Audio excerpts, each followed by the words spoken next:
Electrical മേഖലയിലുള്ള ഉദ്യോഗാർത്ഥികൾക്ക് പ്രത്യേകിച്ചും IT കഴിഞ്ഞ ഉദ്യോഗാർത്ഥികൾക്ക് വളരെ വലിയ അവസരങ്ങളാണ് കേരള PSC ഈ കുറി കൊണ്ടുവന്നിരിക്കുന്നത്. അതിൽ തന്നെ ഈ ഒരു എക്സാമിനേഷൻ, അതായത് ഇലക്ട്രീഷ്യൻ, വയർമാൻ തുടങ്ങിയ ആ ഒരു തസ്തികയിൽ തന്നെ ഏതാണ്ട് 6 പോസ്റ്റുകളാണ് വരുന്നത്. ഈ 6 പോസ്റ്റുകൾക്കും കൂടി ഇത്തവണ ഒറ്റ എക്സാമിനേഷനാണ് കേരള PSC വിളിച്ചിരിക്കുന്നത്. ഇതിന് കൺഫർമേഷൻ കൊടുക്കുവാനുള്ള അവസാന തീയതി എന്ന് പറഞ്ഞത് 11/4/2026 അതുകൊണ്ട് തന്നെ ഇത് കൊടുക്കാത്തവർ എത്രയും പെട്ടെന്ന് ഇതിനൊരു കൺഫർമേഷൻ കൊടുക്കുക.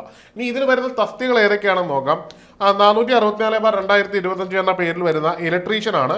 ഇത് ഡിപ്പാർട്ട്മെന്റ് ഓഫ് യൂണിവേഴ്സിറ്റീസ് ഇൻ കേരളയാണ് വരുന്നത്. അടുത്തത് 465/2025 എന്ന് പറയുന്നതാണ്. അത് ഇലക്ട്രിക്കൽ ഹെൽപ്പർ എന്ന പോസ്റ്റാണ്.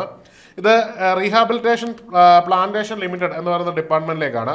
അടുത്തത് 556/2025 ഇലക്ട്രീഷ്യൻ എന്ന് പറയുന്ന പോസ്റ്റ് കേരള വാട്ടർ അതോറിറ്റിയിലേക്കാണ്. അടുത്തത് ഇലക്ട്രീഷ്യൻ തന്നെ 634/2025 ആനിമൽ ഹസ്ബൻഡറി ഡിപ്പാർട്ട്മെന്റിലേക്കാണ്. അടുത്തത് ഇലക്ട്രിക്കൽ ലൈൻ ഹെൽപ്പർ 741/2025 എന്ന നമ്പറിൽ ഓയിൽ പാം ഇന്ത്യ ലിമിറ്റഡിലേക്കാണ്. അടുത്തത് 776/25 അത് ലൈൻമാനാണ്. ഇത് പബ്ലിക് വർക്ക് ഡിപ്പാർട്ട്മെന്റിലേക്കാണ് ഈ ഒരു നോട്ടിഫിക്കേഷൻ വരുന്നത്. അപ്പോൾ ഈ എല്ലാ പരീക്ഷകൾക്കും, ഈ 6 പരീക്ഷകൾക്കും ഒരേ സിലബസ് ആയതുകൊണ്ട് തന്നെ എക്സാമിനേഷൻ ഒരുമിച്ചായിരിക്കും ഉള്ളത്. അപ്പോൾ ഈ ഒരു എക്സാമിനേഷൻ കൃത്യമായിട്ട് ക്രാക്ക് ചെയ്താൽ നമുക്ക് ഒറ്റ എക്സാമിനേഷൻ തുടങ്ങിയ വിവിധ എക്സാമുകളുടെ റാങ്ക് ലിസ്റ്റിൽ ഉൾപ്പെടാൻ പറ്റുമെന്നത് വളരെ പ്രധാനപ്പെട്ട ഒരു കാര്യമാണ്.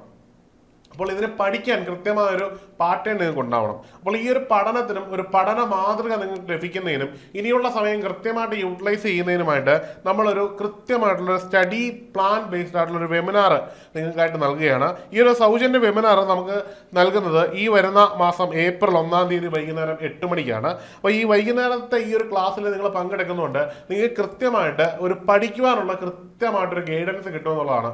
മാത്രവുമല്ല, നിങ്ങൾ നേരിട്ട് തന്നെ ഈ വെബിനാറിൽ പങ്കെടുക്കുക. ഈ വെബിനാറിൽ പങ്കെടുക്കുമ്പോൾ നിങ്ങൾക്ക് ലൈവായിട്ട് തന്നെ നിങ്ങളുടെ സംശയങ്ങൾ അദ്ദേഹത്തോട് ചോദിക്കാനും അതിലൂടെ നിങ്ങളുടെ പഠനത്തിന് കൃത്യമായ ഒരു ക്ലാരിറ്റി ഉണ്ടാക്കാനും പറ്റും. ഇതൊരു ITA ലെവലാണ് എന്ന് കരുതി നമ്മൾ ഒരിക്കലും ITA ലെവലിൽ മാത്രം പഠിച്ചാൽ പോരാ, അതിന് മുകളിൽ നിൽക്കുന്ന ഒരു ലെവലിലേക്ക് നമ്മുടെ പഠനം ഉയർത്തണം. അതിനൊക്കെ നിങ്ങളെ സഹായിക്കുന്ന രീതിയിലാണ് നമ്മൾ ഈ വെബിനാർ തയ്യാറാക്കിയിരിക്കുന്നത്. മറക്കണ്ട, ഈ ഒരു വെബിനാറിൽ എല്ലാവരും പങ്കെടുക്കുക. ഈ വെബിനാറിൽ പങ്കെടുക്കുന്നതിനായിട്ട് താഴെ നൽകിയിരിക്കുന്ന ഗൂഗിൾ ഫോം ഒന്ന് ഫില്ല് ചെയ്യുക. ഇനി അതുപോലെ തന്നെ നമുക്ക് ഈ 6 പോസ്റ്റുകൾക്കും ഒറ്റ കോഴ്സ് നമ്മൾ നൽകിക്കൊണ്ടിരിക്കുകയാണ്.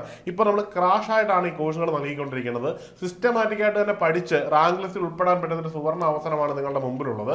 6 പോസ്റ്റുകളാണ് നമ്മുടെ മുമ്പിലുള്ളത്. അതുകൊണ്ട് തന്നെ നമുക്ക് പെട്ടെന്ന് അഡ്വൈസ് കിട്ടി നിയമനം നടക്കാനുള്ള സാധ്യത ഏറെയാണ്. അപ്പോൾ എത്രയും പെട്ടെന്ന് ഒരു കോഴ്സിന് ജോയിൻ ചെയ്ത് പഠിച്ചു തുടങ്ങുക. സംസ്ഥാന തലത്തിൽ നമ്മൾ കോമ്പീറ്റ് ചെയ്യേണ്ടതാണ്. അപ്പോൾ ആ ഒരു തലത്തിൽ മത്സരിക്കണമെങ്കിൽ നമുക്കൊരു കോച്ചിങ് അത്യാവശ്യമാണ്. അതിനായിട്ട് ALS അക്കാഡമി നിങ്ങൾ ചൂസ് ചെയ്യുക. അപ്പോൾ കോഴ്സിൽ ജോയിൻ ചെയ്യുന്നതിനും അതുപോലെ തന്നെ വെബിനാറിന്റെ വിശദ വിവരങ്ങൾ അറിയാനും മറക്കണ്ട, താഴെയുള്ള ഗൂഗിൾ ഫോം ഫില്ല് ചെയ്യാവുന്നതാണ്, അല്ലെങ്കിൽ ഈ കാണുന്ന നമ്പറിൽ ബന്ധപ്പെടാവുന്നതാണ്. മറ്റൊരു വീഡിയോയിൽ കാണാം. Good bye.